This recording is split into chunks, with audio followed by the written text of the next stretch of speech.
Bonjour, nous entamons le chapitre 4 avec la section 4.1, angle et arc. Au chapitre 4, on parle de trigonométrie. Donc, la trigonométrie, ça met en relation les angles avec les côtés d'un triangle. Eh bien, avant de se lancer vraiment dans le vif du sujet, on se doit de faire un petit rappel avec ce qui est à la base de la trigo, c'est-à-dire les angles. Donc, comment un angle est défini et quelles sont les différentes unités qu'on peut utiliser pour calculer un angle? À la base, on commence avec un cercle. Donc, la façon dont on fabrique un angle est à partir d'un cercle où on souhaite, dans le fond, mesurer une longueur d'arc par rapport à la circonférence du cercle. Et cette proportion-là va définir un angle θ au centre. Donc, il y a trois mesures qui sont importantes. Longueur d'un arc, l'angle créé par cette longueur d'arc-là, et évidemment le rayon du cercle. Donc, ce sont les trois variables qui vont influencer, qui vont jouer entre elles pour calculer, par exemple, l'angle au centre d'un cercle par rapport à la longueur d'arc et au rayon. Donc, on a une petite formule ici qui met tout ça en relation.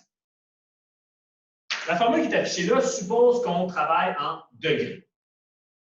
Donc, 1 degré, c'est 1/360e de cercle.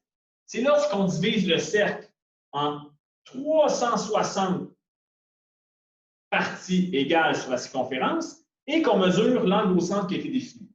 Clairement, c'est ici, là, le dessin, le schéma qui est fait, ce n'est pas 1 degré. Hein, cette longueur-là n'est pas 1/360e du cercle. Si j'avais à définir, je dirais peut-être que ça, c'est environ 1, 2, 3, peut-être le 6e du cercle. Donc, si on divise en 360 parties égales, en degrés, bien, ça serait le 6e de 360, à vue de nez. Mais c'est pour ça qu'on a la formule ici. L'angle au centre, c'est la proportion de la longueur d'arc par rapport à la circonférence, et on multiplie par 360 degrés parce que notre cercle est divisé en 360 parties. Si on avait décidé de diviser en 100 parties, on aurait gardé la proportion entre L et C, on aurait fait fois 100. Comme on voulait exprimer en pourcentage de circonférence de cercle. 360, ça date de très, très, très longtemps. C'est un nombre qui se divise par 2, par 3, par 4, par 5, par 6. Comme c'est un nombre qui se divise bien, à l'époque où on marchandait, on se divisait, par exemple, comme ça, des tartes ou des parties de table ou de terrain qui est en forme circulaire, peu importe. C'était facile de le diviser par un nombre naturel. Donc, c'est un peu l'idée, la raison pour laquelle on utilise 360 degrés, 360 parties de cercle. Donc, nous allons illustrer les applications de cette formule-là dans les exemples qui suivent.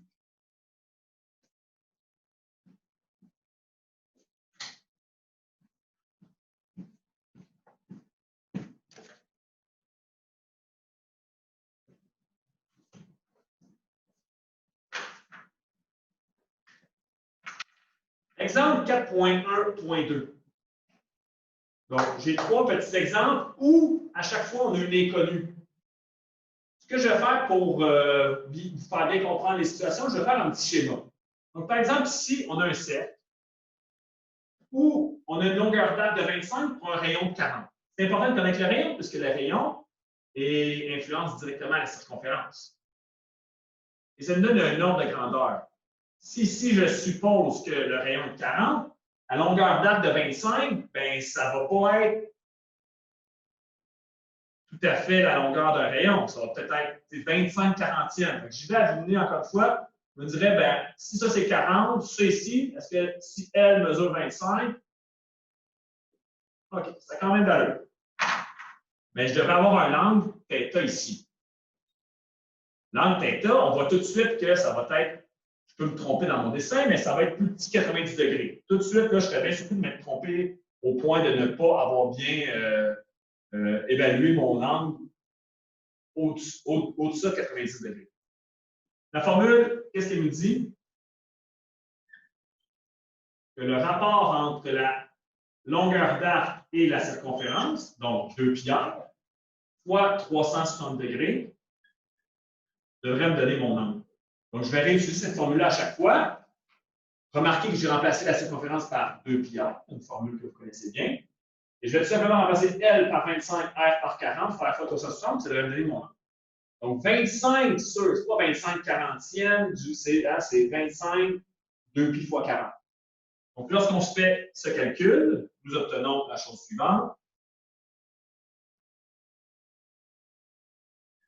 25 cm sur 2π 40 cm fois 360 degrés.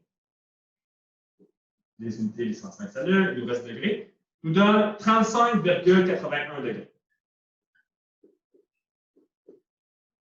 Donc, je n'étais pas si loin avec mon dessin. Je pense qu'on peut dire que mon approximation est bonne. Exactement, 35,81 degrés, arrondi au centième. Je refais le même travail pour le deuxième exemple. Cette fois-ci, on ne connaît pas la longueur de l'arc, mais on sait qu'on a un angle de 242 degrés. 242 degrés pour un rayon, ça ici, c'est 3 cm. 242 degrés. Ben, je me dis, ça ici, c'est 180. Donc, 270. Ben, 242, je fais un peu au hasard, je dirais. Je suis à peu près là, 242.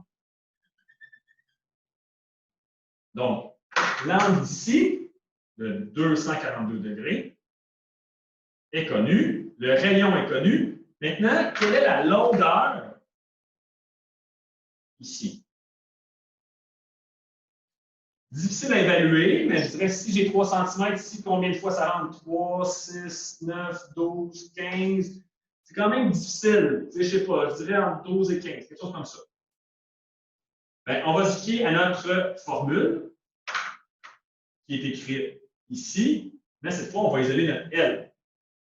Donc, vous avez deux choix ici. Vous pouvez déjà isoler L, ou vous pouvez rentrer les données, puis ensuite isoler, ça va aussi. Mais si je le fais ici, ce qu'on va obtenir, ça va être 2πr fois θ sur 360 degrés.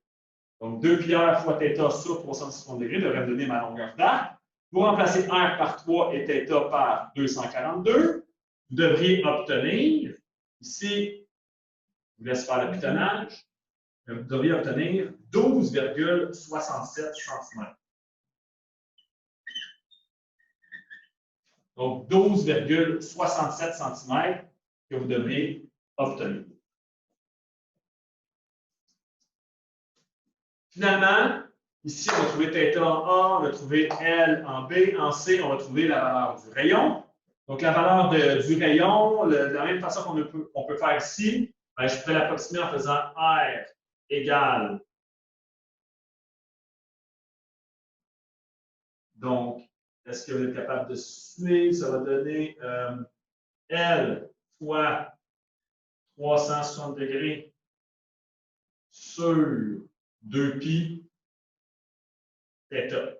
Donc, j'ai pris la peine d'isoler R pour commencer. Je vois tout de suite que c'est ce que je cherche. Vous auriez pu rentrer les données directement dans la formule de base et isoler par la suite. C'est aussi valable. Je préfère le schéma, encore une fois, pour me donner une idée, mais à un certain point, il faut accélérer un peu le processus puis aller avec la formule. Donc, ici, si je remplace L par 12 cm fois 360 degrés et que je divise par 11,09 cm.